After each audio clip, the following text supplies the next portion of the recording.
দারুণ বলেছে। ফোন তুলছে, ঠিক আছে আমি বলে দেবো।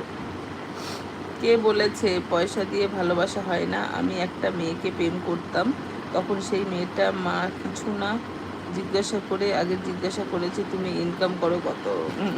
তাহলে আলটিমেটলি এইটাই মেন, তাই ছেলেদের না বলো? ছেলেদের টাকার দরকার আছে, এটা একদম সত্যি কথা। কারণ টাকা ছাড়া মানে ভালোবাসা হয় না, না ভালোবাসা হয়, কিন্তু টাকাটারও খুব দরকার সাথে। দেখো কিন্তু এটাই বাস্তব, মেন কিন্তু ব্যাপার হচ্ছে। যেই মেয়েরা লোভী হয়, যে খালি তাদের আকৃষ্ট থাকে জিনিস কিনবো এই কিনবো, এই, ঝুট পে ঝুট, ঝুট পে ঝুট, তারা তাদেরকে একদম আমার তাই, মত তাদের থেকে এড়িয়ে যাওয়াই ভালো আমি মনে করি। কারণ একদম তাই। দেখো তোমার হয়তো লাইফ পার্টনার তোমাকেই দেখে নিতে হবে যে ভবিষ্যতে হয়তো কিভাবে কাটাবে, কাটাতে পারবে কিনা।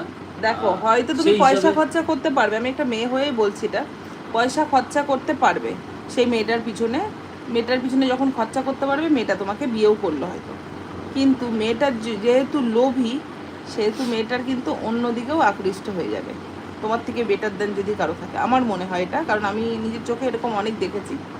তাই লোভী মেয়েদের বিয়ে না করাই ভালো। একদম তাই। আচ্ছা আমি